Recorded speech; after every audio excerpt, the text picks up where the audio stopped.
UBC. UBC. Université belgo-congolaise et opérationnelle à Kinshasa.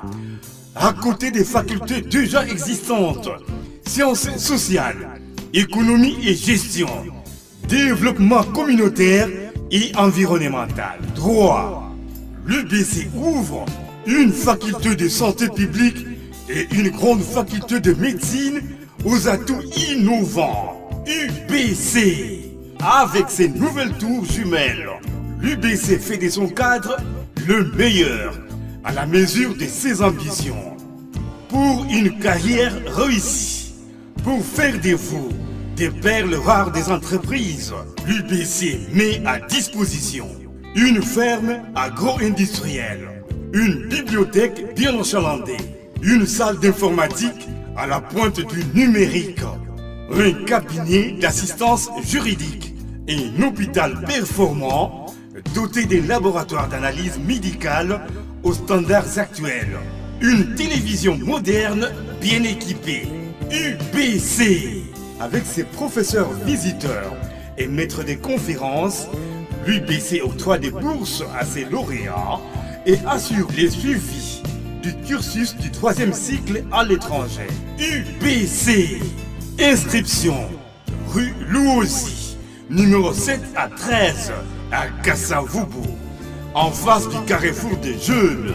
Téléphone 00243 81 60 00634 00243 90 61 61 088. UBC, une œuvre signée l'ambassadeur Mathieu Mobindi. Mathieu Mobindi et le centre belgo-congolais. Hôtel Saphir, un bijou au standard international en plein Matongé, au grand carrefour de Kinshasa.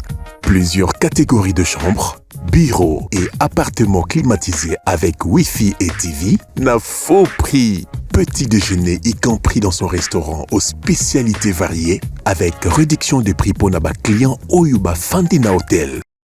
Ascenseur ultra moderne, disponible en permanence 24 heures sur 24, vous amène à tous les niveaux. Yaboina Matongé et Salaté. Notre adresse A4 Ikelemba, quartier Matongé, commune des Kalam. Téléphone 084 710 99 99 081 600 8000. Hôtel Saphir, beau cadre, bel emplacement, bon prix et beaucoup d'avantages. Bienvenue à tous. Merci, messieurs et dames, fidèles téléspectateurs Balandiabo Solo Télévision. Encore une fois, bonjour et bienvenue pour la deuxième partie. Merci pour la confiance et la fidélité. Alors, on va démarrer la deuxième partie. L'invité connu, je vous l'avais déjà annoncé, il s'agit bien de messieurs André Alain Atundu, ancien porte-parole de la majorité au pouvoir. Aujourd'hui, membre de l'Union Sacrée, homme politique. On va parler aussi de manager d'entreprises publiques, diplomate et ambassadeur au Rwanda de 1987 à 1989, officier de renseignement. On va parler avec lui de l'actualité politique. On va tout prendre. On va prendre la question sécuritaire. Ça m'intéresse, sinon qu'il a été une fois ambassadeur et République démocratique du Congo à l'époque Zaïre au Rwanda.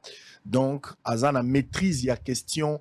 Il y a guerre, il y a Est, un peu de l'histoire, ça nous fera quelque chose de très bien. Et puis, officier des renseignements, il a pas mal d'informations sur cette question. Donc, Batutokoki Koyoka, avec certitude des Ali Bango, il y a des personnes qu'on peut recevoir ici en train de tâtonner. Mais je pense que si un homme comme Atundu parle de cette question, il y a lieu que la République Bavanda Kimia Batuba Pese Matoyi, parce que c'est quelqu'un qui connaît Oeni Nazakoloba. Alors, on va parler avec lui. Nous allons prendre d'abord les informations du jour très rapidement avant de le recevoir parce qu'il est avec nous. N'oubliez pas qu'à 15h, nous avons un autre numéro pour la journée désengorgement de la prison centrale de Maka, la libération du premier lot des 67 prisonniers. Kassai, plus d'1 million d'enfants de 0 à 59 mois attendus pour la vaccination contre la poliomyélite. Tanganyika, le litre de carburant passe de 4 000 à 6 000 francs congolais à Niemba. Ituri, 4 morts dans une nouvelle attaque des combattants d'IF contre une structure sanitaire à Irumu. Goma, 78 présumés criminels arrêtés à l'issue d'une opération de bouclage. Pour terminer, il n'existe pas un prisonnier qui a passé 21 ans sans être jugé. Ça, c'est une mise au point du procureur général près de la Cour de cassation. Merci beaucoup. Allez, monsieur Alain Atundu Liongo. Bonjour et bienvenue. Atundu Liongo Mongansia. Mongansia. Bonjour et bienvenue. Merci. Pour la toute première fois, vous participez, l'émission à Lingala, je ne sais pas si ça va aller avec vous. Lingala français, il n'y a pas de problème. Ben voilà. Alors pour la toute première fois, vous avez participé à Bossolo Télévision, à Bossolo na politique comme programme. Ouais. Koloba Masolo ya mboka na biso. Kobeta yango na Lingala. Valeur, considération ou une humiliation? Humiliation pour ani. Soko okei na mboka oyo basolaka portugais, oyebi portugais. Eza valeur. Soko oyebi te sola monoko na yo. Na eza wana Congo, soko olingi Lingala tolobi, soko olingi français tolobi, soko olingi pe anglais tolobi, soko olingi Kiswahili tolobi, kikongo na yebi muke. Donc problème est utiliser une langue n'est pas un signe particulier d'intelligence ou d'ignorance. C'est la langue, c'est un véhicule de communication et d'ouverture d'esprit et de contact avec les deux peuples. Ce retali na rétroviseur ya vie na yo, parcours politique na yo. Un ancien moboutiste, un ancien kabiliste, s'il faut le dire, et aujourd'hui tshisekédiste. Pour ne pas parler de Tshisekedi, on va revenir sur ça. Tolobe la kabiliste, mais tolobe la paix moboutiste. Soki moto azo yo kayo, azo mona batiki ya mobutu. Na elobeli na yo, maîtrise, ndenge ya kosala, des fois na ba geste. Nous sentons un peu du moboutisme et pas na yo. Vous regrettez d'avoir été moboutiste à l'époque. Vous regrettez d'avoir été Kabila et qu'aujourd'hui, s'il y a à refaire, il y a des choses à corriger. Il y a Liboso, JB Pianaloba, histoire va changer à Kangote. Histoire va changer à Kangote. Ndengenga nazali awa. Ezali éducation. Baboti bango ba pesingai. Ezali passage dans la petit séminaire. Il y a passage dans la grand séminaire. Monsieur Cardinal Malula. Il y a passage dans la université. Passage dans la armée. Passage dans la arts martiaux. Passage dans la batouana nyonso otangi. Donc, naza koyo kata sonite. Na likambo moko. Na ko regretter pe likambo moko te. Pour tant la Mobutu, naza ko saila ekolo. Saila ekolo. Kubosa na te. Tango wana nga sisaki na 73, donc on a bandé classe na 67 université, eh ben c'était le impair parti état, etc. Oko Kenda, place Mosusute.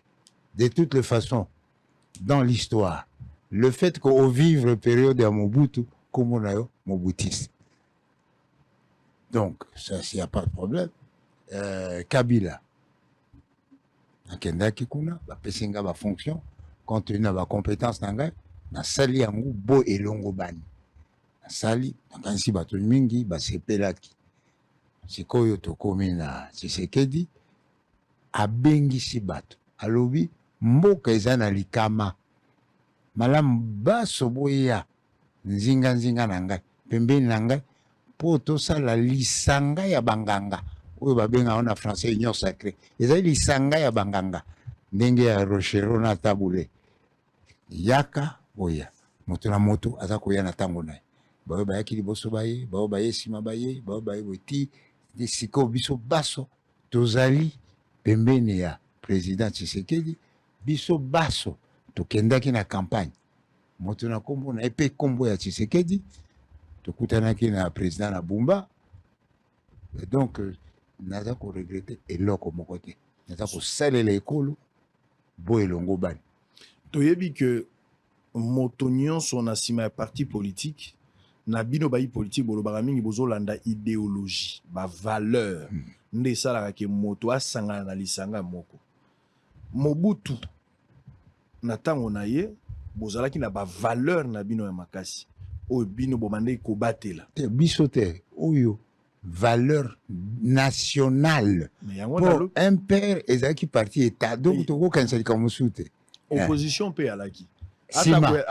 Eye nsima. atako ezalaki makasi mingi te na ebandeli ekomata te opposition tokotala yango ezalaki mpo na nini na ndenge ya bosali me na ndenge ya makanisi te te manifeste ya sele moto moko te aboya yango me nzokande bato mosusu balobi ndenge Mobutu abandi okenda boye eza esu manifeste ya sele te Bon. atengami na boyokani na biso voilà nde wana okotala ezali mpenza bapire ya ndenge tolobaka Tshisekedi Etienne ezali pire Mobutu soki otali bafoto ya liboso oyo alati boye alati ndenge moko oyo atamboli bazosimba na maboko officiel donc ntango bakabwani na makanisi te bakabwani na lolenge ya bosaleli makanisi kasi na oyo wana moto nyonso akokota na kati ya likita ya politique po alandi valeur po alandi idéologie ntango yo olungwe Mobutu akei boye kosala na Kabila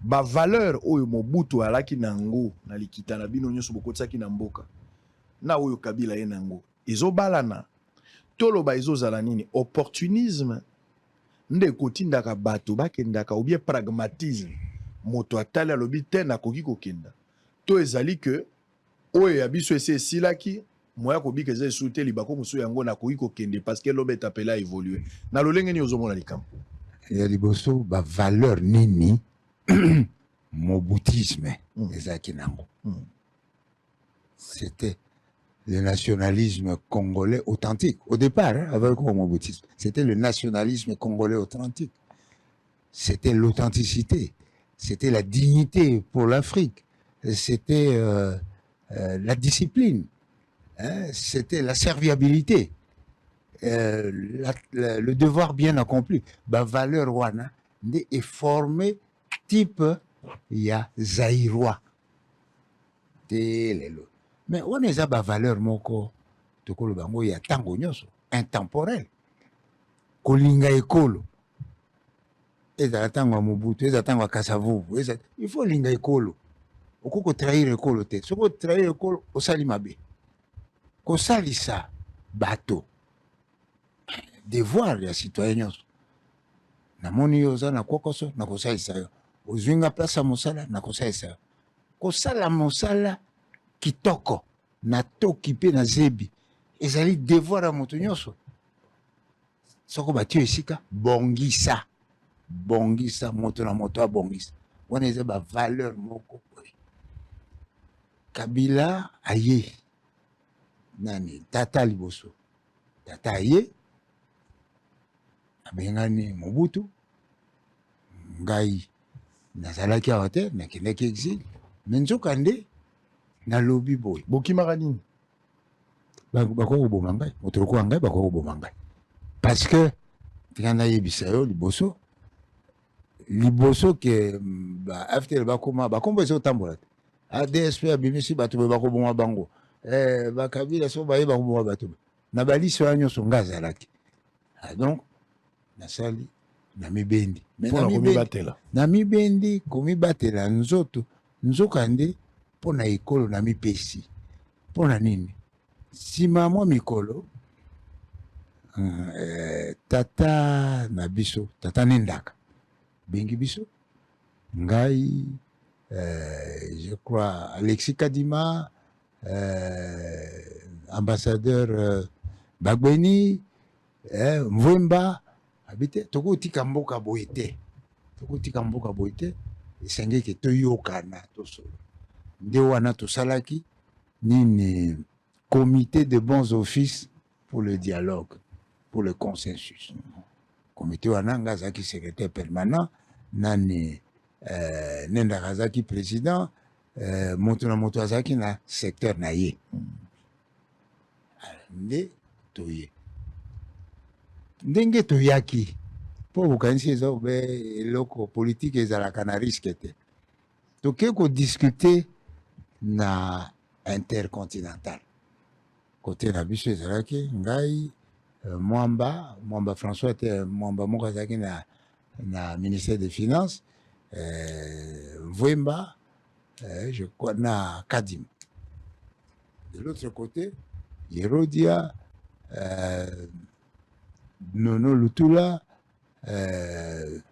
Mwenze, bato nyonso ya minene ntango tolobi toyebisi makanisi na biso nani Bâtonnier Banza alobi biso toza na droit nini toloba makambo ya république toza batraître il faut baboma biso liboso ezali kokwa likambo ya koseka bito ekoleka Yerode à suspendre séance à Touni président Kabila. Mouze. Tala likambo eza boye bato yo toboma bango tote. Ah Kabila lobi te. Mouza lobi te po nini po nazwaki ba engagement internationaux. Soko boye koboma bango awa ekopesanga problème. Nde wana moni. Mais comme courant moko ezalaki kaka bongo, à partir de cette date-là, chaque fois que naza koya na Kinshasa sous le règne ya Mouze, po ke na kota na Kinshasa ezala bichi ngobila, ezala njili, na kotikala wana ti Mouze ye moko alobaki akokota. Donc tozalaki komika. Tango sikoyo makambo yango ebaluki te tokomi na Sun City tokomi boye nde omoni liboso nazalaki na lingomba babengaki yango état généraux d'opposition ya lingomba ya Zaidi Arthur ndeko na biso atika biso kuna nazalaki vice-président chargé de questions ya défense et sécurité donc badossier nyonso oyo ya sécurité tozalaki kosala kuna na nini nga moto asalaki yango je crois ingeli moto azalaki représentant biso na kati nga nazalaki expert donc ntango makambo wana esili tokomi moto na moto azwi parti na ye nga azalaki na Zaidi bon bakaboli baposte et tout ça parce que nabi bon nasbima nzela na nga moko c'est ainsi que je crois le 4 hein, ça la partie na ça partie en 2004 2005 reconnu et toujours continuer alors motuna nange ezalaki par rapport ya ba valeur ezalaki ya nsele ba valeur bato nyonso bakana ba valeur ya bakabila eza incompatible non eza ko compléter ya compléter parce que Mouze alobaki to bongisana no biso moko to senga te to kuka biso moko Diana bimisi ba valeur quoi ya mosala isusu ezalaki sorte moko ya slogan ya impère agriculture priorité de priorité ndi atindi bato na kanya makasi ese omoni biloko awa valeur wana ya kolinga mboka ne jamais trahir le Congo eza valeur moko universelle Mobutu ozokoki encore se rappeler s'il faut pour l'unité du pays pactiser avec le diable ben on va faire un pacte avec le diable donc valeur wana kolinga mboka Mouze aye yango et complété au Mobutu. Tango et comme par Joseph Kabila aye la valeur ya développement. Alors non, ngai na kosa la 5 chantiers et puis na kosa modernisation il faut bosala yango. Bon, wana ba valeur morale penza ya sika aye nango te. Obele oyo Mobutu atikaki na ba même Kasavubu na Lumumba ba yaki nango Mobutu aye nango na nani Mouze aye nango nde c'est sur base de cela tozaki kosala politique oyo monaka na Mobutu oyo bikaka nango na lolenge makambo etamboli kino tokoma lelo oko mona que to évoluer bien to zongisi sur le plan politique ya liboso na koloba boy tango un père parti état ekufi na discours oyo ya Mobutu ya 1990 je crois bato bapalangani enkoloba te biso tokanisaka ke président fondateur amikosaka te nzoka nde alobi sikoyo ke amikosaki il faut apesa bato nyonso nini bon sikoyo tokosala ndenge nini estce eza toujours moto ya moto abongisa bato bapalangani bavaleur mosusu ebandi koya edepesa ye la lutte bamakambo emati PDC parti chrétien baye nango bato boye baye mais eformaki type moko ya congolais te lokola MP. Alors ce qui fait que congolais oyo tozali sikoyo baza koregrete encadrement ya MPR wana encadrement ntango wana nakanisi trahison ezalaki te jamais oyoka les 13 parlementaires bakatisi na Brazzaville mpo babwaka Mobutu bazali kaka kobunda awa na kati oyoka te ke bato à la limite baoyo balingaki kosala coup d'état bakendaki nde na extérieur eza kaka problème na biso moko.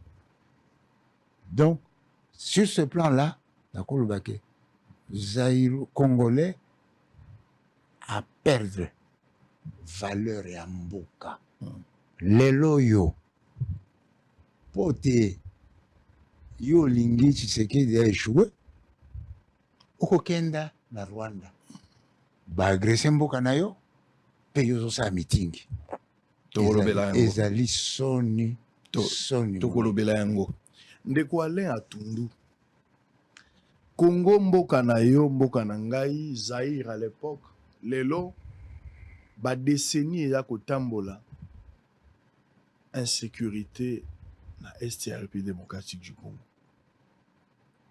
Mobutu atikaki unité. Mobutu abateli ba frontière. Kabila tata aye abundisi Mobutu aki. Ainsi de suite.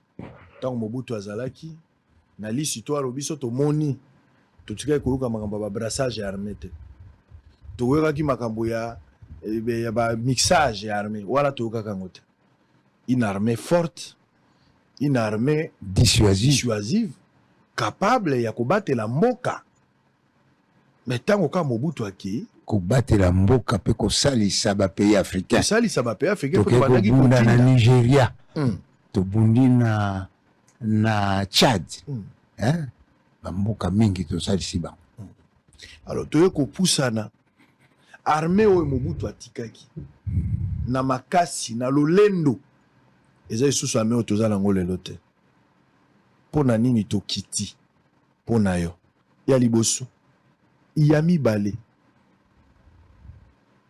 likambo ya insécurité ya est yo koyeba ba vérité ozalaki officier ya renseignement ozala ngo ti lelo ozalaki ambassadeur na Rwanda 87 à 89 Mosisa likambo euti wapi iyo zaki na Mobutu likambo ezalaki te likambo yango ekoti wapi bitumba wana motolo na ngonde nini bato moso bako beta lisolo ya kokeba me yo te po ozalaki témoin osalaki pe oyebi pesa biso pare ya vérité na nalingi naloba lisaponge onge soki olingi koyeba tina ya makambo ya est il faut yeba histoire ya Rwanda. Na Rwanda bandeko bikolo eza misato batuti bahutu na batwa bapigme nzoka nde batwa bakipaka bango te relation politique sociale ezalaki obe hutu na batwa bango bazali kowela bokonzi ntango lipanda mopepe ya lipanda eye batuti ya Rwanda basengi lipanda balingi ke tokota na mouvement wana nzoka nde esepelisaki babelge te mpo babelge nde babutisaki batuti bakanisaki ke lokwa babutisaki bango bakotika likambo ya lipanda mpo na kopesa bango etumbu babimisi bitumba ya bautu na batutsi na 1958 bautu batomboki batumbi bandako ya batutsi na baofficier belge batutsi bakimi epa na biso epa oza mboka Lumumba nationaliste panafricaniste toyambi bango awa toyambi bango bazalaki mingi na Bukavu Goma wana su Mobutu wana su Mobutu ntango nani bazwi lipanda non wana ezali kutu non wana ezali su Mobutu c'est en 65 ouais ntango bazwi lipanda président libango ya liboso komona ezalaki Grégoire Kayibanda asepelaki te na ndenge Kongo eyambaki batutsi mpe atiki bango wana pembeni na frontière mpona komivange mpona kopesa biso etumbu soko mobulu eye moto alingi akima aleki na Rwanda so moto alingi akota na Kongo aleki na Rwanda oyebi épisode ya bascram et tout ça bango bato bazali kofavorise Mobutu akomi na 1965 entre temps Abiyarimana mpe akomi de l'autre côté sikoyo Mobutu atali basololi eloko nini yo olingi mpo otika kotia nga na mbilinga naza koresume eloko nini ebimi ya liboso nalingi te ke batutsi bazonga na Rwanda bavanda na Congo bazwa nationalité wana bazonga te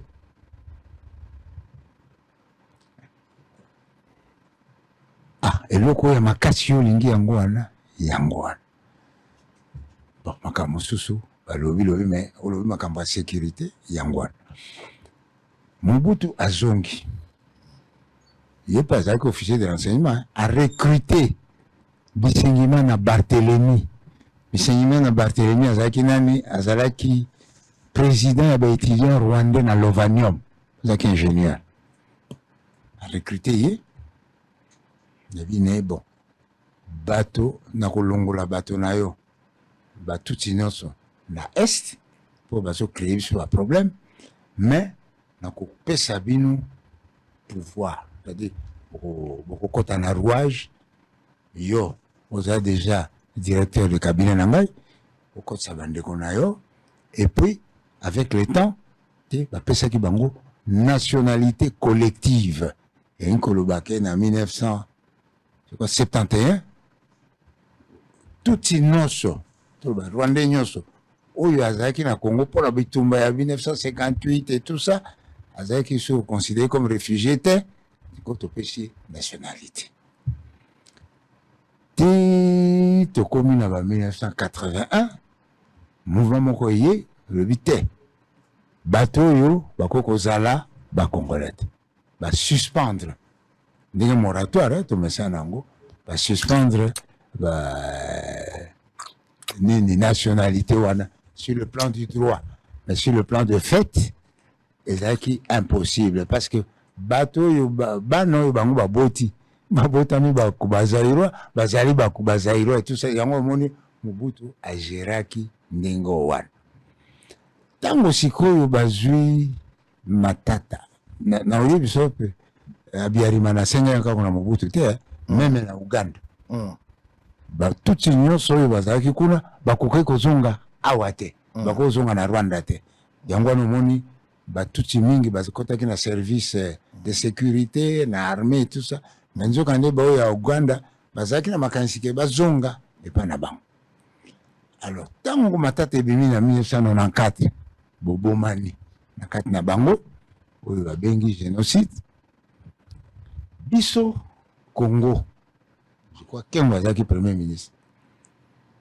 communauté internationale lobi il faut boyamba bato wana biso toyambi nani baréfugié rwandais ya utu lokola toyambaki baréfugié rwandais oyo batutsi na 1958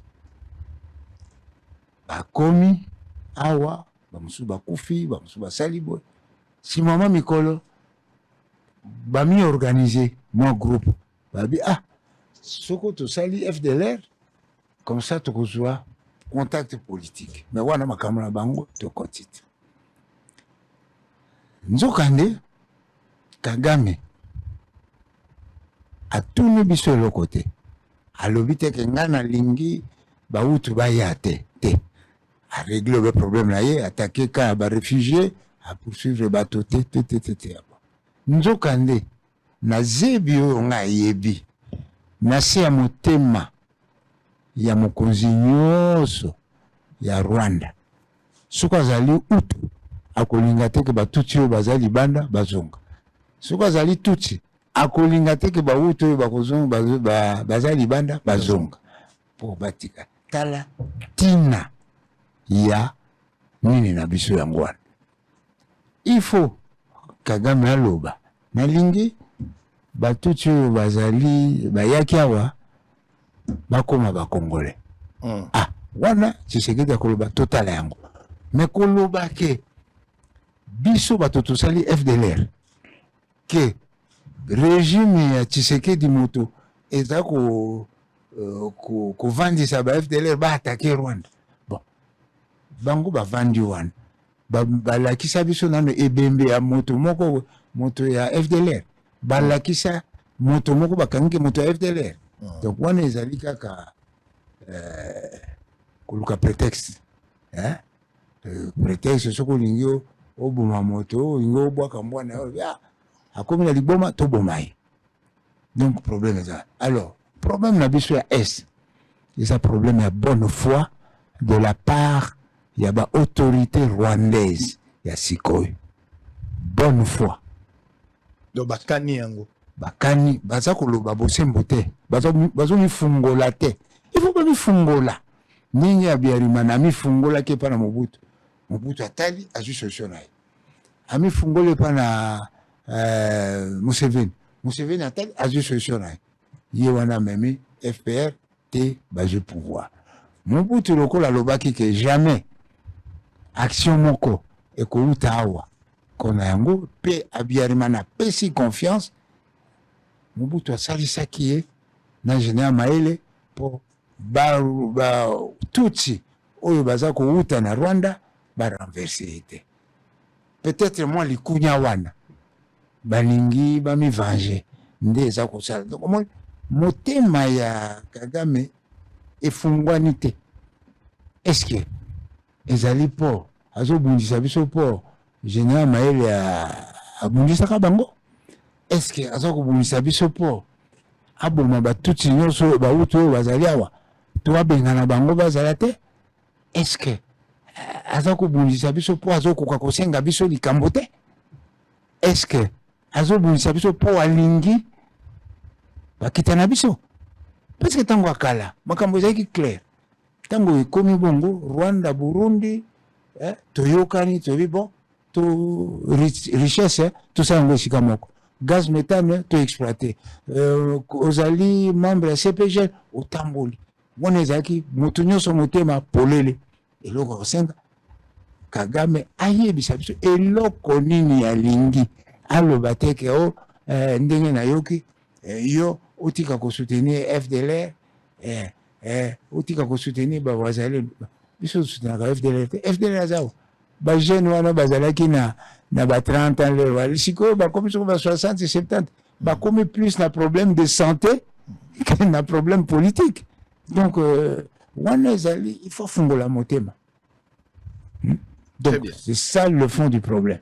Alors nalobi armée ezalaki makasi mais au fur et à mesure toujours que armée mati sous armée zokita eza dû à quoi armée na suka ya Mobutu tango tokomi na 1990 nabi bato bapalangani aloba pe ke armée epalangani malgré tout c'est-à-dire discipline ezalaki suka kaka na moto moko te bon Mobutu azalaki wana azosimba bango azosala boye mais ezalaki so lokola kala te de sorte que tango muze aye muze moto abimisa muze eza Nyerere atindi epa na Museveni wana naza koyebisa makambo oyo Museveni ayebisa ngai témoin nendaka témoin mundele moko boye ya français Museveni alobi nga aza likambo na Mobutu te kenda epai na Kagame moto aza likambo na Mobutu ake alobi nakoki quand même kosalisa bino nde omoni mozee ake kuna azongi bamakambo etamboli. Alors armée ekotaki ndama kokoso parce que bazalaki so kofuta yango attente et puis bateau moi esprit wana démocratie ekoti mpe na armée de sorte que armée na biso et subir d'abord des faits morales, c'est-à-dire la lassitude de la discipline, la lassitude de protéger le pays. Yango omoni bakimi parce que dans la biso to format ki ba tchadien to ko bundela bango bakimi te ko banga etumba bakimi babundi te yango omoni batu balandi biso tete. Alors sikoyo bato yo ba remplacer armée phase bango banane parce que armée nyonso oyo bino boaki nango la majorité bato yango bakimi na bango non nalobi bato wana nyonso bakimi ezaki armée défaite donc bato baye banane bato baye eza bamakizar. La différence entre armée de métier et maquisard, c'est que l'armée de métier ezali pona kotonga ekolo kobatela ekolo. Maquisard mosala na ye ezali kopanza biloko na ekolo koboma ba institution pour te ye azwa pouvoir bongo atia pouvoir na ye. Bon, malheureusement ntango aye bato wana mingi bazali na formation te ya kozala na état major lokola mpe bato wana barwandais basalisaki musée bayawa bapesi philosophie na bango bazoluka kodétruire mboka nzoka nde musée azoluka quand même korécupérer moke yango wana mpe une des causes ya guerre yango wana mpo na nini bobengani biso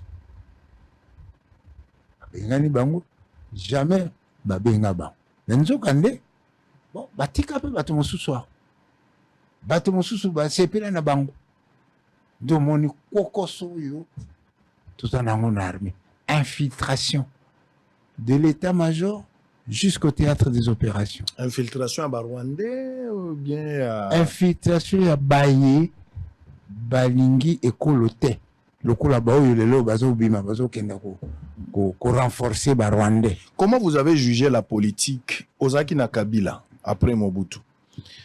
Tango brassage, mixage et salami.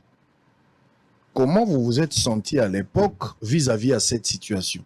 Alors que yo ebi ndenge tozolo ba biso tozo comprendre que ezali parmi malades ou ebomi armée na biso. Je confirme. Alors que Kabila a appliqué cette politique. C'était une faiblesse. Non, alors que Kabila boki ba conseiller na nyonso yo. D'abord ba imposer. Nani a imposé? La communauté internationale. Soko bolingi boy sala boy. Au sala brassage, et ça va concept y na communauté internationale. Nous avons ngai beau milicien, beau officier de renseignement, beau congolais. Nayebi que jamais une armée mutinée et que ça est sous brassage. Il faut qu'à ba panza yango. Pour ba panza yango. Ba pesa yango bisa mususu.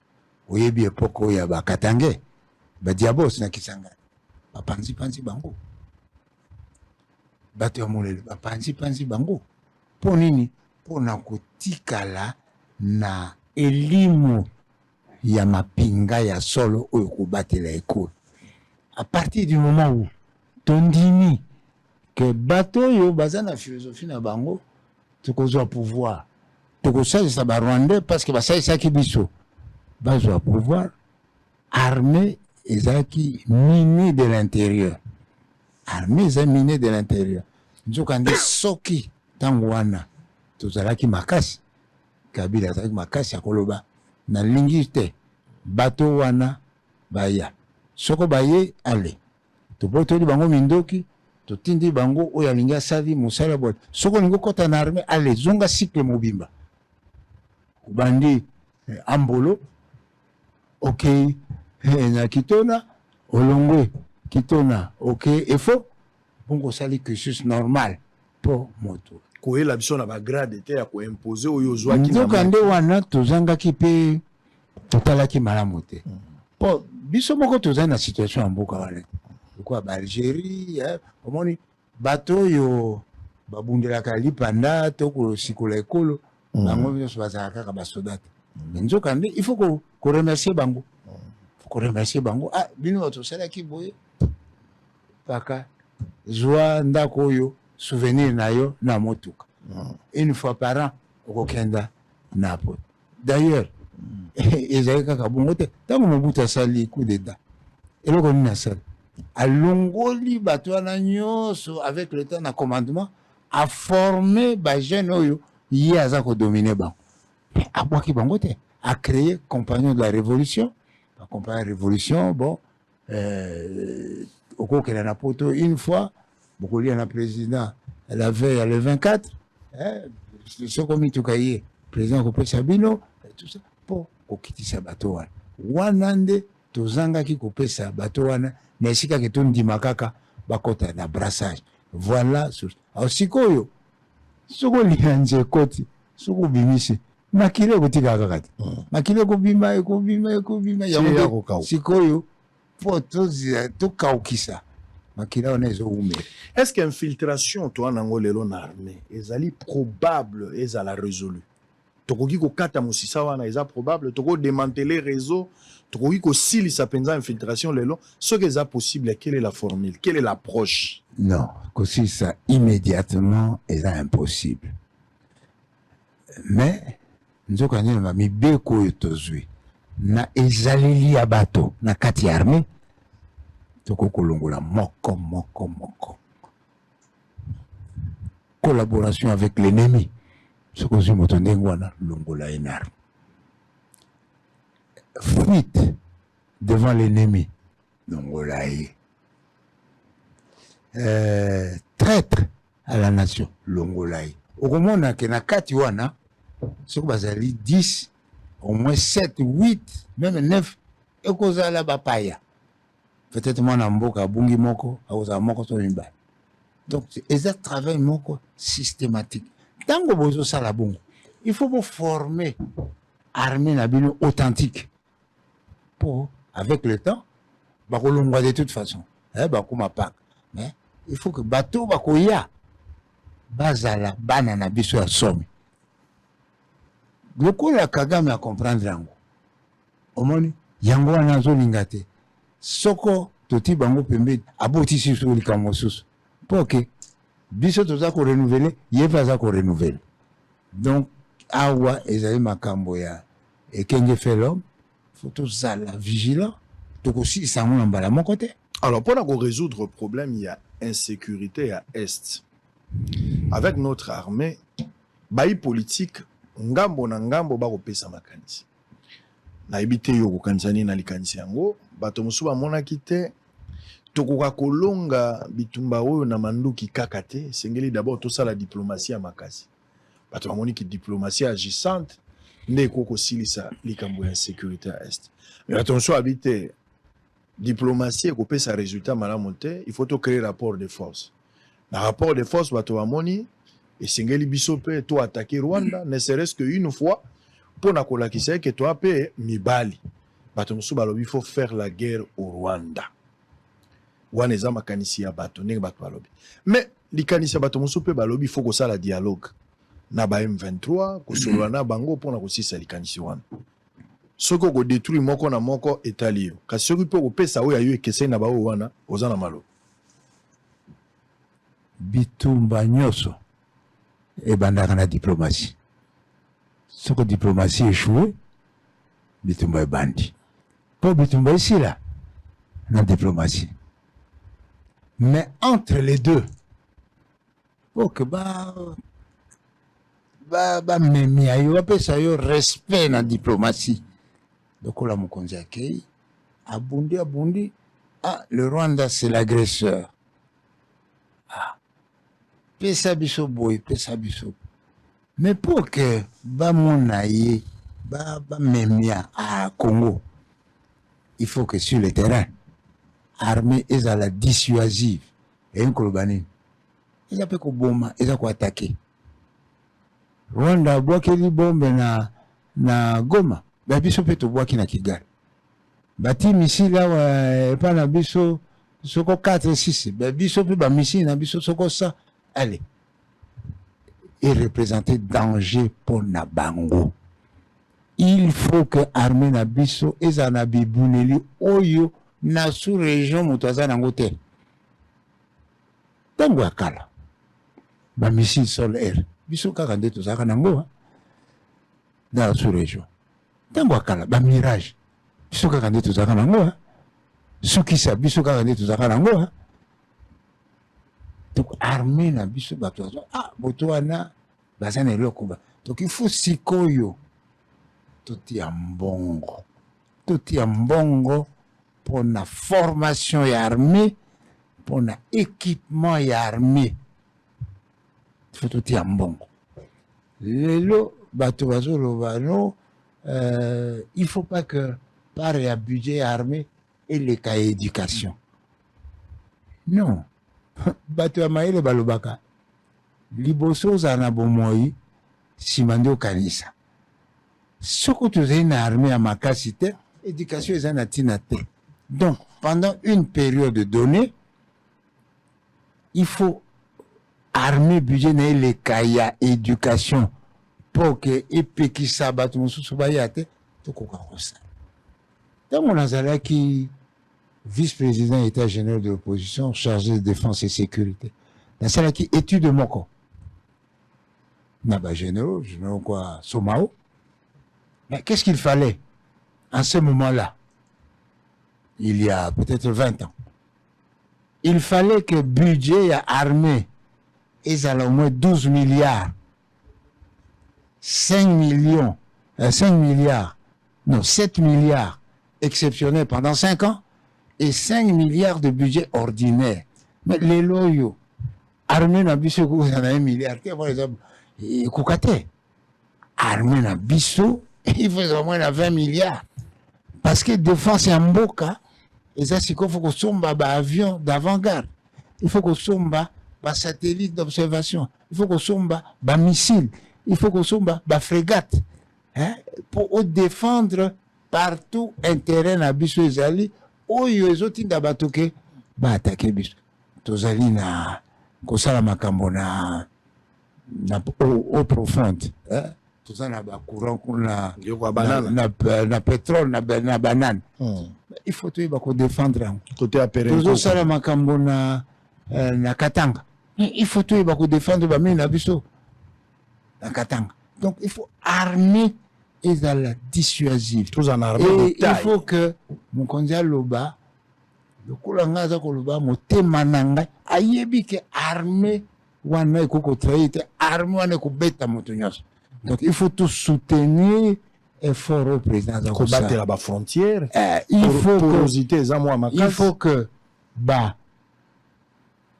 bato nyonso oza affaires étrangères ozali éducation ozali bunda po ke mbongo eya to équipé armée na biso po bana bazala à l'aise bayekola faut armée na biso kuna na est bana bazoyekola mama ke azando babomi na zamba babomi mwana moyo kenda classe ezate nécessité c'est d'abord armée il faut que nini est ezala o balobaka lopoto sanctuaire c'est-à-dire milieu moko sécurisé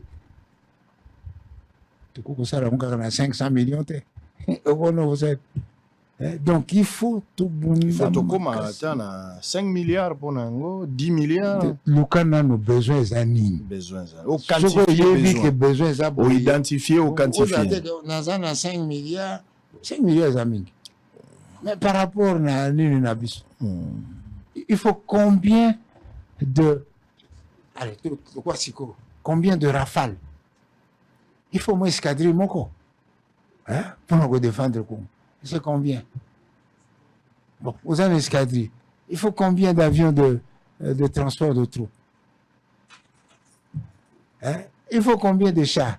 Bachar kako ya bate ya kalate, soko tolingi bate wana il faut ezala bachar russe oyo avant-garde oyo tokobima to bachar Abraham bacano il faut peut-être eloko moko eleki cano César. Donc il faut bato na biso babreveté d'état-major bazali no toyoka bango na ntango tozosala mbongo ya kofuta baenseignant kobosana te ke mpo enseignant akende na kelasi il faut soda abatela soki abateli te batela ata biso mosala na tv biso ntango tozalaki na armée binayebi biso principe moko solde mbongo ya solde ekomaka na ndako te mbongo ya solde ezali mpako ya makila eloko nini eza kokoma na ndako provision à la fin du mois chaque 15 jours sac ya fufu madesu makaya wana nde ekokoma na ndako. Donc soki olingi kobongisa situation ya armée na biso banda nano kotala bango balia avant salaire ya bato banda kotala ke bazala bien soigné banda kotala ke batanga malamu ntango akala bakan nini classe ya bana soda ezalaki. Donc il faut likambo ya armée ezali likambo moko prioritaire mpona kosoutenir nini diplomatie parce que soki oza kaka koloba bato bandimi mais oza na makasi ya komi défendre te soko babwaki yo bato c'est dommage mais il faut moto asakani na yo tout ekboko. Donc tozala na armée oyo ekobangisa oyo ekoki kose défendre oui oyo ekobangisa d'abord mpona komi défendre il faut bangisa dans la sous-région ntango maréchal akomaki azwaki grade ya maréchal basali défilé monene awa na BCD bato nyonso bakamwaki oyo bajipe ye nani missile sol air ntango mobutu azosala meeting toko alobi na Braza tokozwa bino dans 2 heures soki se eleki likolo mirage eleki bato ya Braza bakini il faut tozala na arme ndenge wana mpo ke mobutu akenda kobundisa Kadhafi mpo na bande d'Aouzou en faveur ya bachadien ezalaki bamirage na biso ezalaki basoda na biso il faut toforme bango soda ezali corps d'élite eza dépotoir te biso ntango tokendaki armée tozalaki à peu près 3000 universitaires bamosusu batikali kuna donc c'est un corps d'élite ekopesa discipline na armée très bien balandaka moninga te po punition eza ya yo moko ah ouais voilà il faut zwa penza mokano ya kokota alors mingi bakoloba mais tokotisa service militaire te soki ozali na mbongo ya kofuta basoda te kokotisa service militaire te parce que service militaire eza très cher mobutu atalaka yango ntango acalcule kaka 3000 oyo nasala bango boye 3000 mosusu ekoya nde omoni ekufa donc tobongisa nano armée bongo mosusu ekoya nsima pale ya tundu tosilisa likambo ya rébellion oyo nyonso totangi kala makambo ya Rwanda tobeti lisolo congolais na congolais alandi pe asosoli Kabila alongwe na pouvoir manda na esilaki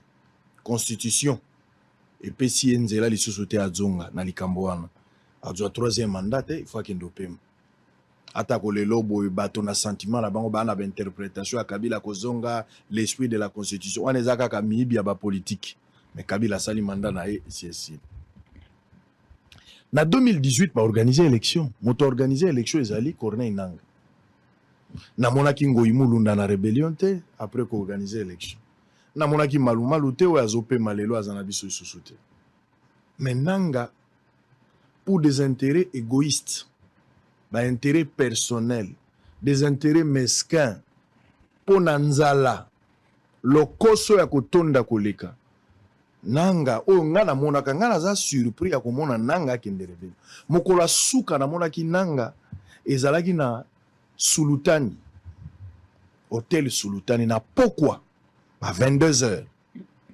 Na ki otala baninga moko na koti na kati boy. Na moni bayi politique ya pouvoir ya lelo. Na nanga. Pas au sol. Oh. Nazaki pe curieux kwa bamoni nga esango topesa ni mwambote. Na vandi na nanga boy. Nanga awa nga yao. Na otune mituna nanga lobi a la parti politique na ye. A parti politique a cause la candidat président. Makambo na oloba. Nanga lokwa makila bato ekoti na mutuna ya koyiko bosana. Metango azaki no moto akoko yeba. To sololi ne boye na solotani. Baki na baninga musumo ebele. Na tiki bango na ke. Sima mikolo. Mokolo ngo kutu nanga koloba ki azoke ne po kuta la mokonzi ya boka. Ba intérêt na ye. Et pusani mikolo nanga ke na rébellion. Abandaki liboso ake kovana na Belgique. Belgique ake iti nanga se retrouve lelo. Place ya batama ki monani kazaki na ba M23 ba kosolo. Ba vandi sika moko nanga lati na tenu. Aumelaki mwa mikolo abimite po anoze mandefu eko mapembe. Siko mandefu eko mi pembe alati teni pa atemi na miso bato. Babandi recrutement. Il y a des jeunes. Je vis des journalistes bakei. Lelo na moni ba jeunes, il y a peu perdre ba baki ba collaborateur na yo. Oyo yebi malam. Bilenge wana ba rejoindre nanga ba kena likita la bango. Na moni ba jeune lokwa ba Yannick Chisola. O na moni ye ya tsela 4 à 5 mois na mona ki kakao na venu elandi biso asima. Tu vanda ki pe to kutani azaki na mona moko ya mwasi to kosola na ye. Ye moko et Pierre moko botole mo antaba. Na ibaki te ke aza futur rebelle. Alors que wana komaki déjà recruté. Na ba Ari Majou autaki prison. Tolanda Ferdinand Kambere avant yo pesa makanisi na yo. Polikambo ane bimi epesi ba Congolais pasi. Mais na moni papi tamba lobi ngai makambo na ibi yango te. Biso na bato bazate. Aza moko ya bango, aza la qualité à kopesa point de vue na yo quoi individu à engager parti te. Mais moto engagé parti zali secrétaire permanent adjoint Kambere oya du maloba na kombo ya PPRD. Toyo kaye, tozonga yo pesa biso ba méfait ya démarche oyo bango basali et quelle est la lecture aux akosala na lulengo yo nanga na bato musu bazako kende kokuta na M23 pote babunisa mboka na bango. En image boyo ka Ferdinand Kambere nenga za koloba moto na moto analyser ba propos na ye to monaki Jean-Jacques Mamba tango akendaki to monaki MLC asalaki mise au point pour na koboa ka balobi kazaki so na bango te. Mais awa to moni Ferdinand Kambere azako se défendre na ndenge mususu boyo kaye tozonga ale atundu apesa makanisi na ya va to silisa. À tout à l'heure. Les partis, le PPRD a un bilan. Les partis, il est de Joseph Kabila Kabange, qui est l'ancien président de la République. Toutes les revendications du PPRD ou du FCC sont connues et écrites. Alors, pourquoi, lorsqu'on verra chaque fois quelqu'un aller à l'Union sacrée, on dit que c'est Kabila qui l'a envoyé, quelqu'un va, c'est pas moi. Aujourd'hui, vous dites avec Nanga, c'est Kabila. Non, les gens sont entrés pour leur propre liberté, s'engager dans ceci ou cela, ça ne nous concerne pas. Nous continuons notre combat dans la résistance contre les antivaleurs que nous dénonçons chaque jour, contre la dérive dictatoriale, contre ces élections chaotiques. Nous le disons, nous sommes là. Mais maintenant, quelqu'un a pris son chemin. Il fait sa lutte autrement. Ça ne nous concerne pas du tout. Je vous dis, ceux qui quittent les PPRD, ils partent librement. Hein? Les gens ont commencé à quitter pour entrer à l'Union sacrée. L'Union sacrée qui est... Alors, l'Union sacrée qui était avec les M23, ils se sont peut-être brouillés. Aujourd'hui, comme on a vu, c'est pas moi, en 2002, l'ASD, on a vu le Sphinx aller avec les RCD, Nangae aussi, avec son 9AFC, avec toujours les M23 qui est l'ancien RCD. Ça ne nous concerne pas du tout. Ça ne nous concerne pas. On n'a pas de jugement à faire à titre que ce soit tout ce que nous voulons. S'il y a un gouvernement qui dit qu'il est responsable, nous clamons toujours à ce que les choses, cette guerre-là, s'arrête. Les M23 étaient déjà vaincus, vous le savez. Les M23 s'étaient déjà engagés à ne plus jamais attaquer la République ni les FARDC. C'est du fait de ces régimes qu'il y a tout ça. Et même ces Nangala, ceux-là qui sont avec les pouvoirs actuels dans l'EAC, dans l'état de siège, les relations avec mutualisation des forces, l'UPDF occupe chez nous. C'est même l'UPDF qui encadre encore toutes ces rébellions M23, AFDC, c'est pas moi, AFC ou quelque chose comme ça. C'est toujours ceux-là avec qui ils ont le pouvoir. Qu'est-ce que nous avons à faire dans ça? On n'a rien à voir, Roberto, dans ça. Ça, c'est le pouvoir et leurs alliés, ils se brouillent. Tout ce que nous demandons, c'est qu'ils doivent avoir pitié de la population qui continue à souffrir. Et si on n'était pas allé aux élections chaotiques ici, on aurait au moins déjà aujourd'hui un gouvernement responsable comme au Sénégal, où après les élections, les gens ne se posent plus de questions. Ils vont mal interpréter par rapport à quoi? Le PPRD, c'est une entité politique qui continue à exercer ses activités politiques conformément à la Constitution et aux lois de la République. Mais les individus qui passent dans un parti ou dans l'autre, les Willy Ngoma qui disent qu'ils étaient membres du SCD, de l'IDPS, ça fait quoi? Ça fait engager. On a même vu jusqu'au président de l'IDPS. On a même les aveux de Jacob Moubaké qui était parti. Aujourd'hui, on ne voit même pas quelqu'un dire je suis allé chez Nanga comme pépère de personne. Ils prennent leurs responsabilités, ils font leurs déclarations comme ils veulent. Ça les concerne. Et s'il y a à juger ceux-là qui partent. Juger ceux qui nous gouvernent aujourd'hui. Pourquoi il y a toutes ces frustrations? Pourquoi il y a toutes ces... Très bien. Allez, Ndeko Alain Atundu Liongo, Oyoki Ferdinand Kambere sur cette question. D'abord, Tobana Likamboya, Bato Bakatisi, Bako Kende, Kouta Nanga, Motalaki Penza, Mokonzi Alisanga, Oya Seweni, Lelo Komi Kitisati, Nalikamba Modelo, Bilenge Pe Bako Zoa Bango, Bako Kenda na Bango, Bilenge Yango ya Peperde, Eliezer Ntambo Alekaki Liboso na yo awa, Abele Laki Pe Awuti Kolo Bango na Tongo Ake, selon ye, Peperde Oyo, Bazali en connivence avec M23, Bango ne Bato va fabriquer M23. Eza maloba nae. Azako senga lelo, ba boto la PPRD mokanda ya coexister loko la parti, pe bazo bakadne na bango batia bango sous haute surveillance. Makanisino ezani na nyonso eleki. Ya liboso pona ndeko nanga. Oyo eza kolokote. Olobi? Oyo ezali kolokote. Ezali lokola yo mwana na ndako po papa apesi yo gato te, papa apesi yo mbongo te ya kelasi, oke kozwa bakuluna po boya bobebisa ndako, bakuluna babebisa. Exactement la même démarche. Ye moto azali elembo ya démocratie. Asalaki maponami mokonzi ya seni abimi azai parti na ye soko balobaki na okoma premier ministre bapesi ete soko azalaki na kare minye babotoli soko pe bapepele comme ça. Mais akenda na opposition oyo eza opposition te, ezali même rébellion te, ezali traîtrise. Et de la part, il y a mwana mayele lokola ye. Moto ya pesaki mboka biso lokumu parce que baza kobenga ye partout. Employé ba relation wana siko contre mboka na ye. Wana ezali koloko. Ndoki obomi tata na yo même ko bake kunda yo bandi kolela.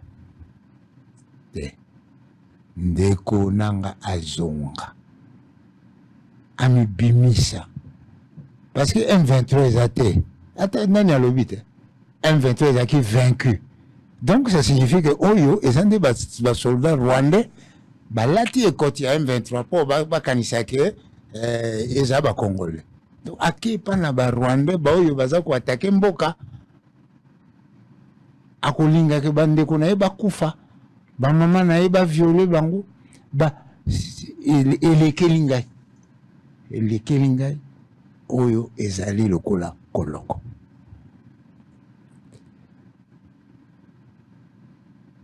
Pona makambo ya bandeko oyo bazokatisa balanda ye bilenge oyo bilenge bake mpona nzala nakanisi totalaka mpe makambo nyonso oyo secrétaire général adjoint ya PPRD alobi eza mawa eza lokolo mobutu aza koloba un pied dedans un pied dehors. MLC apesi ndakisi mamba ke ye aza moto na biso te toboye parce que c'est contraire à la démocratie. MLC asali opposition awa na régime mais sikoyo ye ake kuna pour la rébellion. C'est contraire à la démocratie. Et loko oyo tokozila population nyonso akozila que PPRD par la bouche autorisée lokola ye to secrétaire général Chadar to peut-être na autorité morale na bango aloba te biso tolingi toza ko dénoncer traîtrise ya bato wana soko balingi komi opposé baya na kati mais oyo ba explication apesi oyo eza lokola moto moko aza un pied dedans un pied dehors etikalaki obe moke te naloba eza kotiola bato etikali moke ke aseka oyo balobaka na français aza korire soukape c'est-à-dire amibatami azoseka mais bato bazomona te vis-à-vis na intégrité ya mboka na biso vis-à-vis na intégrité physique ya bana mboka. Il n'y a pas de compromis. Un agresseur, c'est un agresseur. Agresseur wana eza Rwanda. Agresseur wana ba occuper territoire na biso. Agresseur wana ndi baza kuboma bato. Agresseur boyo sikoyo kenda kuna. Ah po tango akoya akopesa ozongisela carrière minier. Akonomé au premier ministre pour ce que vous savez beauté dialogue koya bon mais le pouvoir sur le sang des innocents. Où est Koloko? Kabila nde mokonzi ya PPRD. Ba autorité ya PPRD basée. Natangite na lobby soit secrétaire général, Chadari, soit secrétaire général adjoint, soit autorité mon lobby, soit Chadari, soit autorité morale. ozomona Kabila lokola premier suspect na makambo te ngai nazali pe juriste moto nyonso aza na présomption d'innocence pe compte tenu na personnalité na ye azali ancien chef d'état azali toujours sénateur à vie toko komituna eske ye akokota na makambo wana totika anera sa musa na ye wana na kokota te. Mais pour l'instant, et l'oko biso toza koli. PPRD a pris sa position encore ferme. Oh, l'obéli à Cambere, talisi qui a soutenir des marches à bateau. Un pied dedans, un pied dehors. Alors, qui s'y pense que PPRD est en la rébellion pour a pesi makanisi Yakobo Yate. À défendre d'ailleurs des marches na bango. Que bazali libre ya kokenda, nenge bato musupe bakenda ga union sacrée. Est-ce que yo okoko moto normal? Ako kanisa bongo. Comparé union sacrée na agression rwandaise. Donc aux libres na kokenda o détruire mboka na yo tout comme bateau mosusu bazolinga koconstruire. Ezaka lokwa moto défendre ndokiti. Balobi ndoki ale moto abia yozo kama pa le moto toliaka basoso abate. Quand ndenge moto aliaki soso ndenge pa le o pa le. Ezali un pied dedans un pied dehors. Pour que ba accuser PPRD formellement il faut service de renseignement, bah sa biso, bah élément, bah sa président de la République élément pour Karoloba. C'est vrai que PPRD a impliqué, voici les preuves, tout suspendre l'activité na bango, hein, ou bien tout ça libre, tout ça, tout bah décision. Mais le coup la caca pour y eza pasi mpona kopesa bango mokumba nyonso mpona koloba tozali nde balapanda ye balapanda ye ezali kolapanda ye te ngai natindaki sango te wana toyebi ke yo oza te mais soki olobi otosala boni babotaka mwana babotaka motema te ça veut dire que oza un pied dedans un pied dehors bakoki kosamba biso batuna obotama wapi tatano nani alors tokomi na suka likambo ya informateur asilisi mosala na ye formation ya gouvernement bando mokonzi ya mboka oyo osutenaki na campagne mingi na Bumba kuna na Mongala abimi na 73% koleka yeyo alapinda ikino lelo tokomi mois d'avril yango sanza misato esili tokota ya mine premier ministre abimi na notaire formation ya gouvernement esalami na notaire moto bapesaki charge informateur asisi mosala azongisi alors que Angers ou ezali sur terrain on n'a pas le temps à perdre mosala informateur omoni yango ndenge nini soki lelo yo ozali conseiller mokonzi ya mboka ozali conseiller mokonzi ya mboka bapesi yo confiance wana nini ozozela na Tshisekedi na gouvernement na ye oyo ezali koya mituna mingi mituna mingi obandi na mosala informateur obandi espoir informateur esi natali soki mosala na ye esi sikoyo olingi nini toza kozila yo soki ozalaki conseiller alandaka makambo oyo mokonzi alobi na ye asala bongo apesa point de vue na ye elongo oloba boni président azwi 6 engagements président alobi aussi sa guerre de l'Est président alobi développement par les 145 territoires conseil à liboso ezali ke gouvernement ebimanoki mpo tobanda mosala pour lelo oyo etikali 4 ans et 9 mois 3 mois ekekaka po donc il faut gouvernement abanda mosala ntango gouvernement abanda mosala il faut ezala na bato ya zebi mpe ya toki elingi koloba boye ngai lelo na nommé yo sango ministre de l'information avant que okoma na bureau na yo oyebi eloko nini okosala la même chose gouvernement mbala oyo ezali ya bato baze koapprendre te il faut ezala compétence plutôt que poids politique enkolobo soko par exemple ndenge nakomaki président luka premier ministre na kati ya IDPS bakozwa premier venu te il faut na kati ya IDPS baluka moto ya koki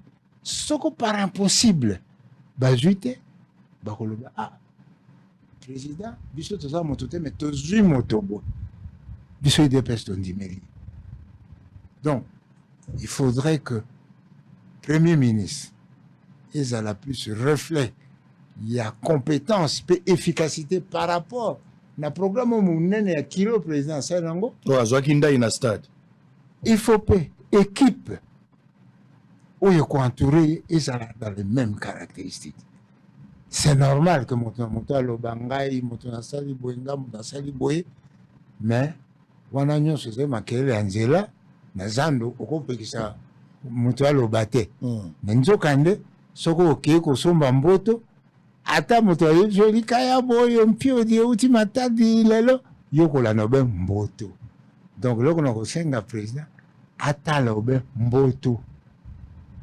mboto ezali mbisi ya somi mbisi ya lokumu soki alingi mboto alanda mboto alanda te tala fungo ezali awa tala nini ngolo ezali awa te alanda mboto soki malangwa alandi malangwa. Très bien. Bonne chance ceux qui gouvernement oyo kobima mebi mapena lombango po tokoloba ke banje eza makasi retard ya kosala ezali makambo mazali mingi mpe yo oza koloba wa te constitution na biso ekozala kaka boye nalobi lelo oyo badepute provinciaux de baponaka gouverneur. Muke boy balongoli gouverneur. Muke balongoli. Est-ce que tu peux protéger le gouverneur de la modifier la constitution? C'est-à-dire que oui, ça est élu par les députés provinciaux, mais pour Alongwa, il faut à la ministre de l'Intérieur, proposition du ministre de l'Intérieur, discuter en conseil et avalisé par le chef de l'État. C'est moi. Élément Moussous, président 145 territoires. Si il faut président, il faut qu'on explique pourquoi le bac na bumba. Au moins, ce que commis en anouate, ils allaient ministre à Ibité, ils allaient gouvernement à Ibité, et gouverneur à Ibité, ils allaient dépendre à PNUD. Bon, mais entre-temps, mon Dieu, vous avez une explication, c'est l'administrateur du territoire. Donc, bon, il y a des développements sur le territoire, mais nous avons azali ata de près ni de loin intéressé dans le problème. Donc, il faut que l'occasion soit tout bon. Tokotala. Ce que tu as l'histoire en boucle. Kasavu, Mobutu, Mzee, Joseph Kabila. Et là, on est né sans si bon. Baza deux sortes de présidents. Le président, yo, Salaki Monsala, Bazwaki Ngonga. Yakosala, na ba président, yo, Bazwaki Ngonga te. Kasavu Bukatra, Asala Lokote, na ba Bitumba, Bazaki Nango et tout ça, Azwi Ngonga te. Mzee, na ndenge babomi, Azwi Ngonga te. Montazwi Ngonga kosa eloko. Mobutu. Dès 1990. Asali ba réforme, asali ba réalisation. Donc, à peu près 25 ans, il y a rien. Dans le il y a ticket dans le pouvoir, mais il a vraiment dirigé un bon. Kabila, ça a à peu près 18 ans. Donc, à peu près 15 ans de règne. Tout au long de 3 ans, il y a Salibou, à Salibar. Bon, si Koyo, Bissot, est-ce que 5 ans et qu'on permettre président Nabiso à Salamanda? Parce que ce que la France a 5 ans, États-Unis a 4 ans, mais ils ont appuyé sur une administration solide. Si. Donc, et le Konini, tout ça, la base. Et le Konini, tout ça, tout ça, la base était. C'est quoi, chef de l'État, il a besoin pour la bonne. Est-ce que c'est la Motoba? Est-ce que c'est la Sambo? Est-ce que c'est comme Zomi? C'est la bonne. Donc, Biloko Wana, il faut toujours. Tout dans le thème pour le tout fungo yango. C'est qu'il faut modifier la constitution. Il faut qu'on simba yango. Il faut qu'on adapte la constitution. Ce que tout le monde histoire nyo son abisso makambo. Tout si ça na wana. Nakanisi il faut tout ça la constitution à Sika pour tout comme la 4e république. Très bien. Ça c'est important sans nayebi que bato koloba asali boy pona boy alobi pona boy. Ngai nazali pe par ailleurs consultant na bureau d'études stratégiques. Na bureau d'études stratégiques moko donc on a yekolaka na lobaka makambo nano oyo elongoli bato. Soko naza ko loba makambo ya constitution na longoli Kabila na longoli Tshisekedi na longoli Mobutu na naza ko tala kaka mosala wana te lobi yo poko zala wana eloko nini ko permettre yo otika matambi na yo na ekolo. Très bien, qu'on modifie en Oueza urgence. Mais c'est une nécessité urgente. Très bien, merci beaucoup.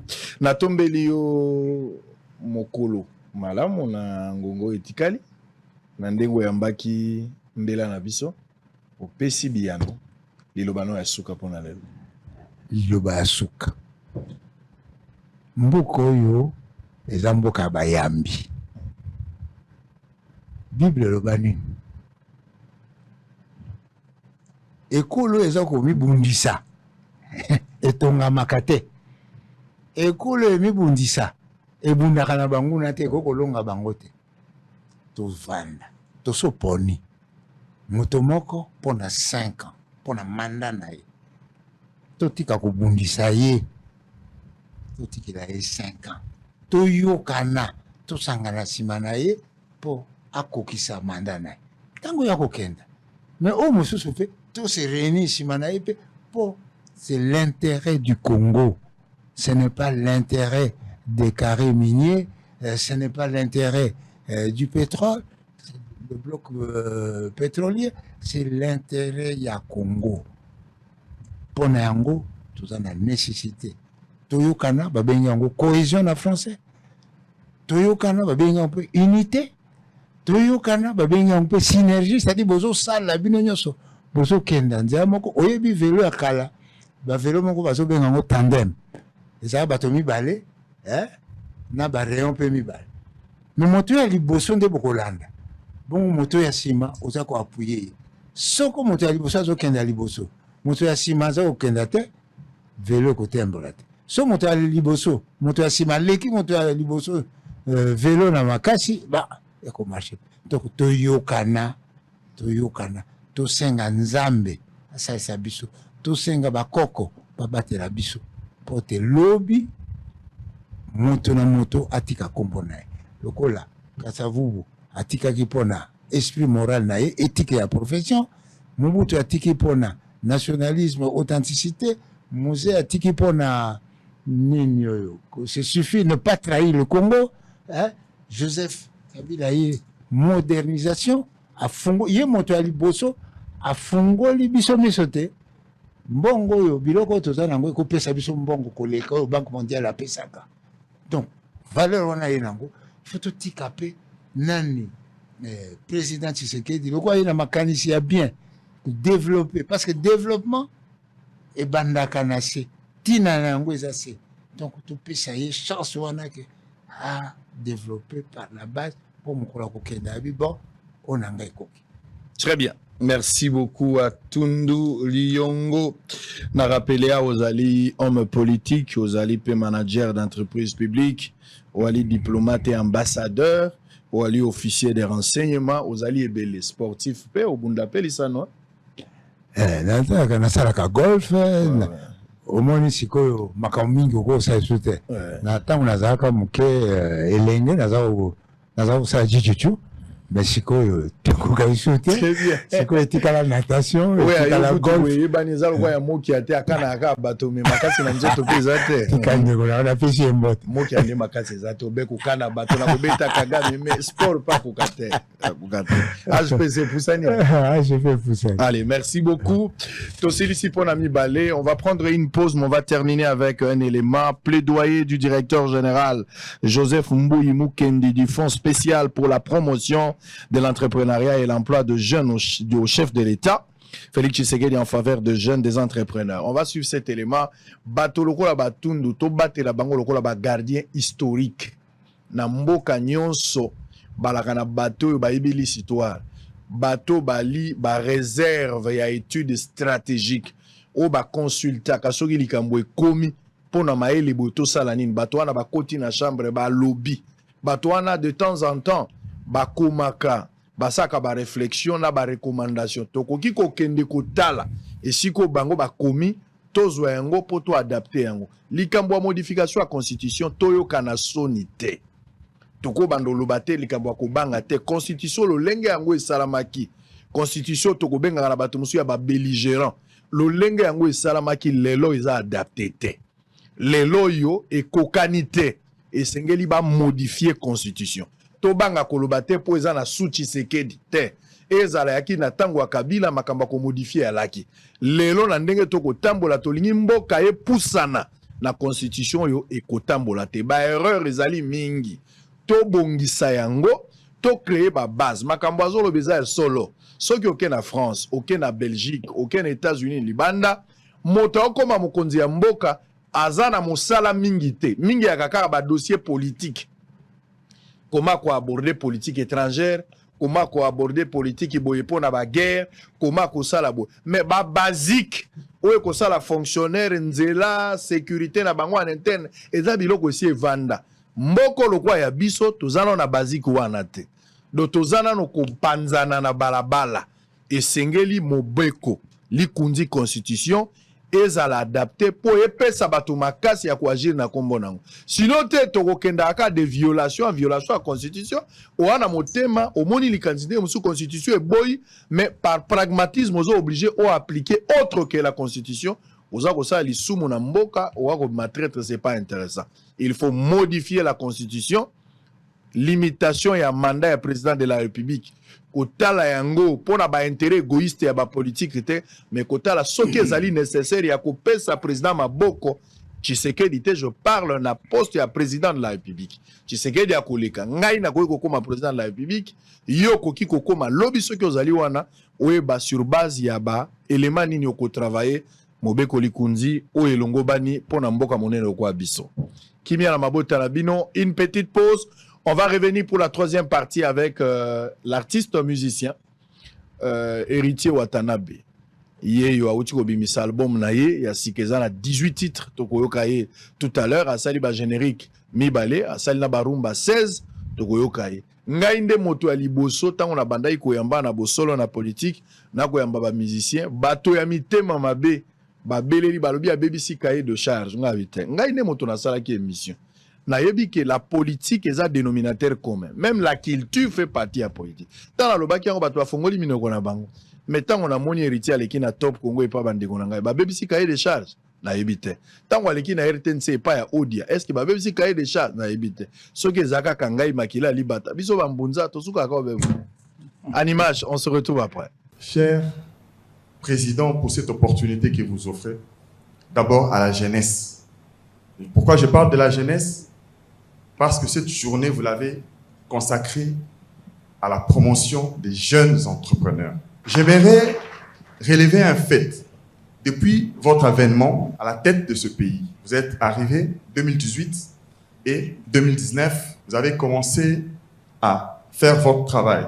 Et dans votre discours d'investiture, vous avez promis de promouvoir la jeunesse. Vous avez promis de promouvoir l'entrepreneuriat et les activités génératrices de revenus. Moi, j'en suis la preuve.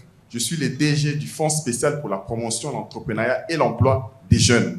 Tout le monde peut constater que je suis aussi jeune pour mériter ce poste-là. Excellence, Monsieur le Président de la République.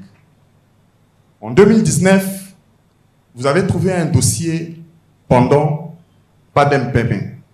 Vous l'avez décanté pour poursuivre votre vision. Je vais par les actes. En 2020, vous avez dit que vous voulez promouvoir les entrepreneurs congolais. Vous avez dit que vous allez mettre en place un fonds de garantie. Vous l'avez mis. En 2021, vous avez transformé l'OPEC en ANADEC. Tout ça pour pouvoir promouvoir l'entrepreneuriat congolais. En 2021 encore, vous avez mis en place l'agence de promotion de la classe moyenne, la PROCEM. Tout ça pour promouvoir l'entrepreneuriat congolais. En 2022, vous avez mis en place le Fonds spécial pour la promotion de l'entrepreneuriat et l'emploi de jeunes.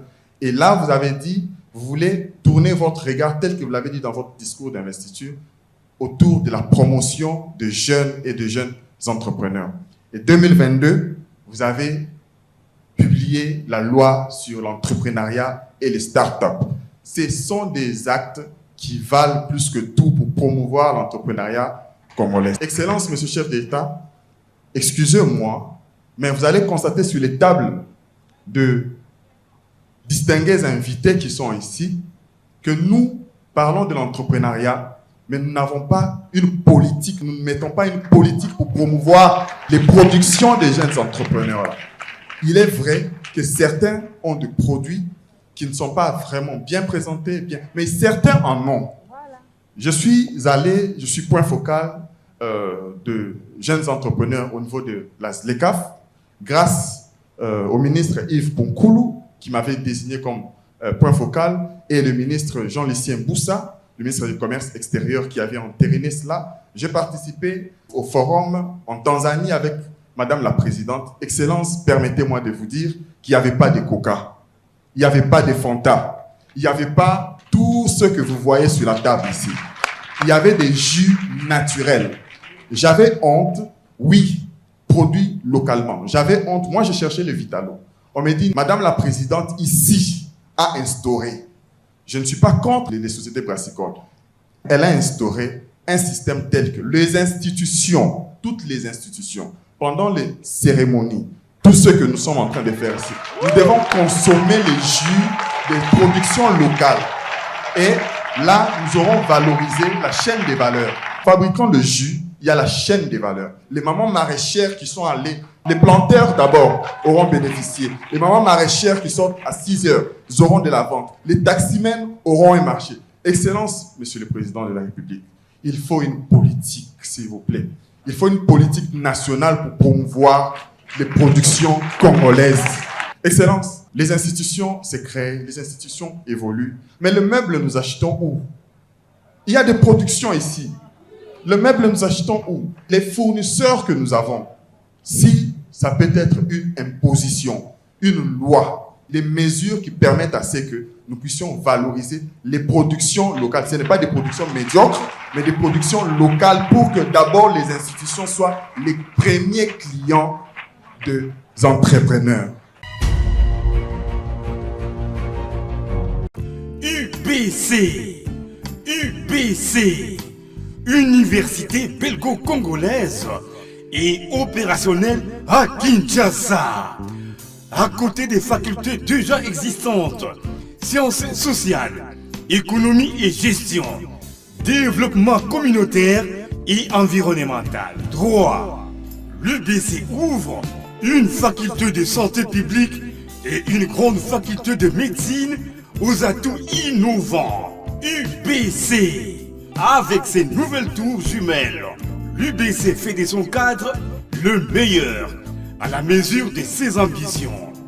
Pour une carrière réussie, pour faire de vous des perles rares des entreprises, l'UBC met à disposition une ferme agro-industrielle, une bibliothèque bien achalandée, une salle d'informatique à la pointe du numérique, un cabinet d'assistance juridique et un hôpital performant doté des laboratoires d'analyse médicale aux standards actuels. Une télévision moderne bien équipée. UBC, avec ses professeurs visiteurs et maîtres de conférences, l'UBC octroie des bourses à ses lauréats et assure les suivis du cursus du 3e cycle à l'étranger. UBC, inscription, rue Louosi, numéro 7 à 13, à Kassavubu, en face du carrefour des jeunes.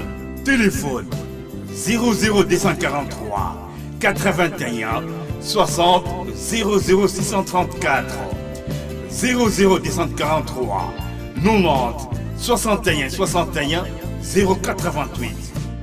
UBC, une œuvre signée l'ambassadeur Mathieu Mobindi. Mathieu Mobindi et le centre belgo-congolais. Hôtel Saphir, un bijou au standard international en plein Matongé, au grand carrefour de Kinshasa. Plusieurs catégories de chambres, bureaux et appartements climatisés avec Wi-Fi et TV n'a faux prix. Petit déjeuner y compris dans son restaurant aux spécialités variées avec réduction des prix pour naba client Oyuba Fandina Hotel. Ascenseur ultra moderne, disponible en permanence 24 heures sur 24, vous amène à tous les niveaux. Yaboina Matongé et Zalaté. Notre adresse A4 Ikelemba, quartier Matongé, commune des Kalam. Téléphone 084 710 99 99 081 600 8000. Hôtel Saphir, beau cadre, bel emplacement, bon prix et beaucoup d'avantages. Bienvenue à tous.